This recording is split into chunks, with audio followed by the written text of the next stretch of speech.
All right, welcome back, world history students. This is chapter 20, the Great War.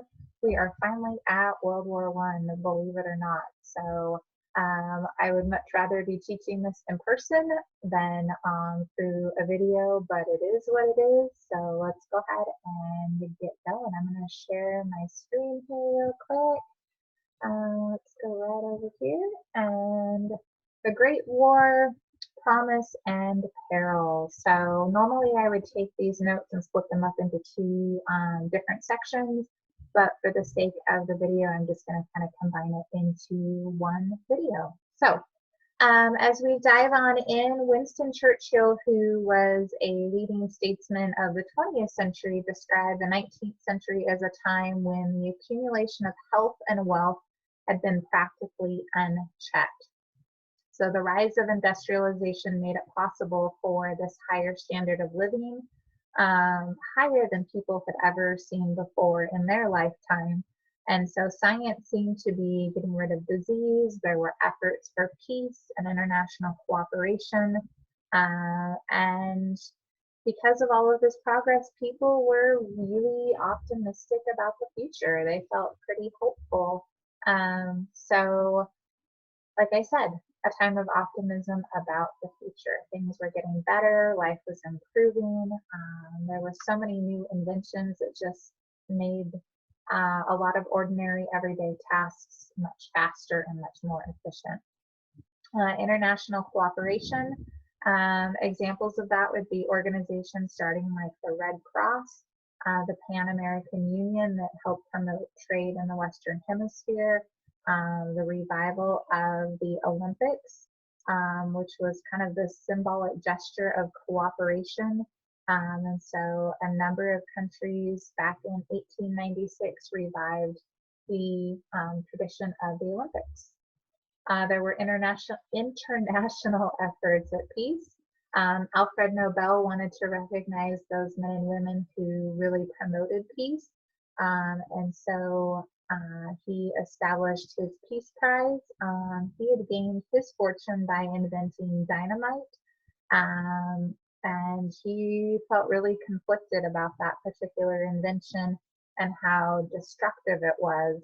And so this prompted him to set aside funds to basically further the cause of peace. Okay. Andrew Carnegie, who will study more in U.S. history next year, donated a lot of money to help build the Peace Palace at The Hague in the Netherlands to, again, kind of promote this idea of international cooperation and a spirit of peace. So what are some reasons for fear? I'm coming to you from page 448 now. So one of the reasons for extreme fear was this nationalism. And it's not bad to love your home country. Many Europeans during this time period were very patriotic, but they began to consider all other nations inferior to their own country. And so this unbridled nationalism or kind of this chauvinistic attitude caused a lot of people to desire war so that they could prove, hey, we're so superior compared to you.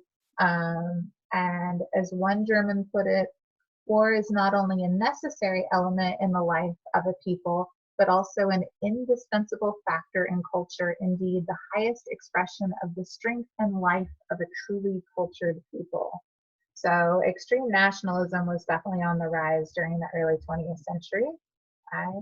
And as I say here, it carried extreme pride in one's own country a little too far and began to treat other races and nations as inferior to their own.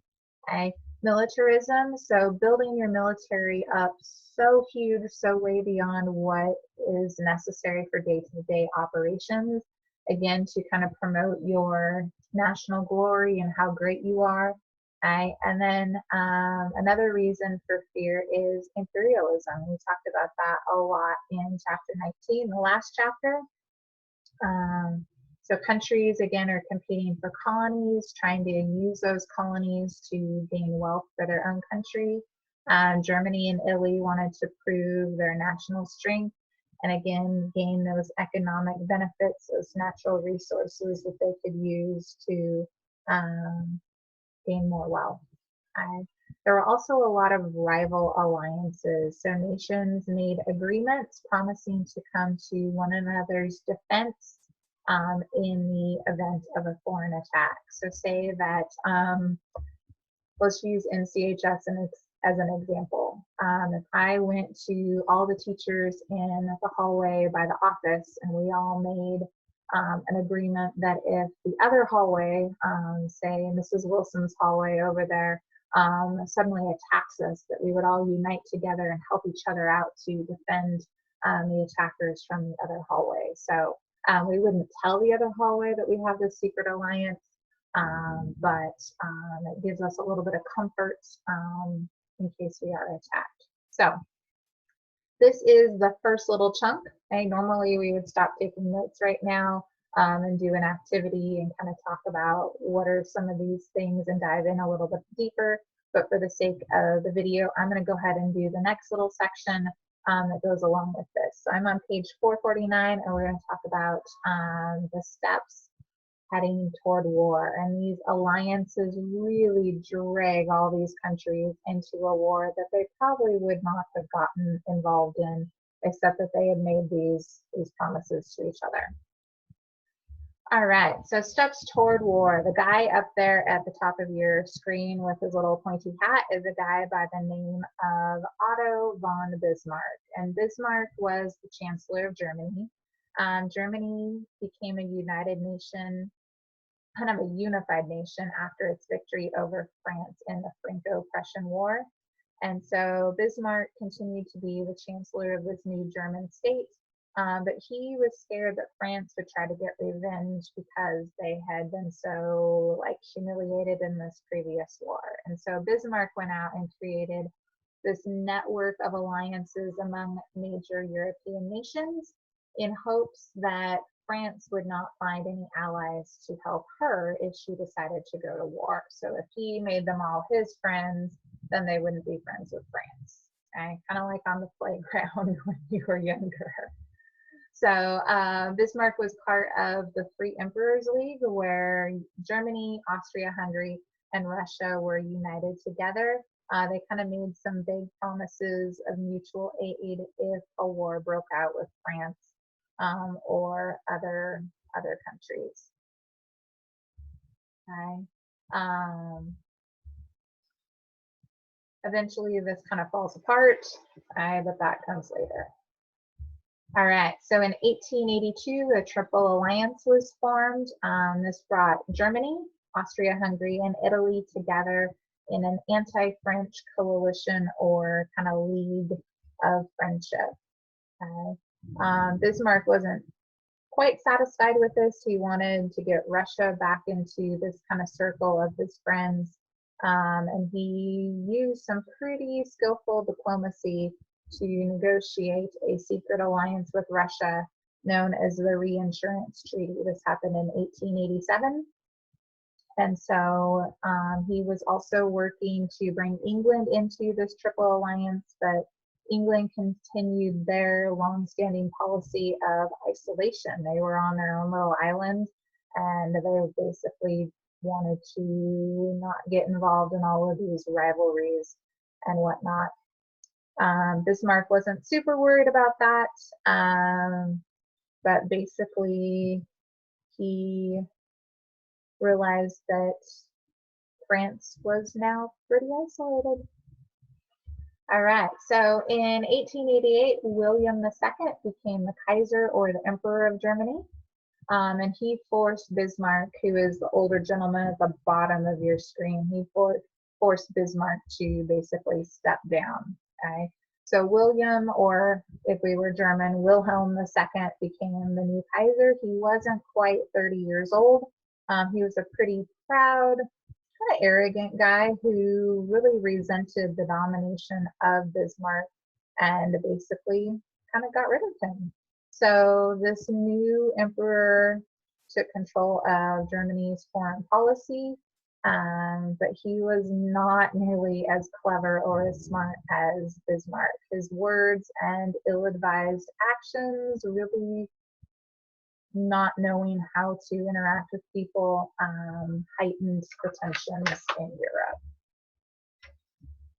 Okay, so some of the mistakes that he made, one of the first ones was he allowed this reinsurance treaty with Russia to expire, and France quickly capitalized on that. They snuck in and made their own alliance with Russia.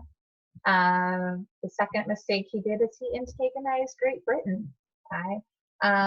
He started a major shipbuilding program that threatened the British naval domination and really freaked the British people out. Britain traditionally had to rely on its fleet to maintain their empire and protect their homeland. And so Germany began to interfere with British affairs in Africa. Germany was a little late to this whole empire building thing. It had taken over some nations previously, but Britain was fearful of Germany becoming stronger and didn't want to see that happen. And so because they were fearful of Germany, they needed a friend, and that pushed Great Britain toward creating an alliance with France, okay? Kind of a friendly understanding, and led the way to the Triple Entente, okay, with Britain, France, and Russia. I abbreviated there, I apologize for that, but Britain, France, and Russia are united together. So where is this going to kind of blow up? Okay, the issue becomes this area of the Balkans that you can see on your map down there. Austria-Hungary wanted to extend their border south. So they're the red country there on the map, and they wanted to extend their border further down. Okay. Russia wanted to get involved because a lot of the people that lived in this area were of the same ethnic background. And so Russia wanted to extend her influence down into this region. And this is basically going to be the powder keg, the thing that blows up and ignites all of Europe into a war. All right, so the homework for Tuesday, okay, so this would be April 14th. I'm recording this before spring break, but you'll be watching this after spring break. So the homework for April 14th is to explain in a well-written paragraph what were some of the underlying causes headed into World War I. Okay? What were some of these things that were going on kind of behind the scenes that are going to lead us into this next war? So thank you for watching, and I'm going to stop sharing my screen. Again, if you need anything, feel free to reach out to me or any of your teachers. We're here to help you during this online learning time. So thanks for watching. Bye.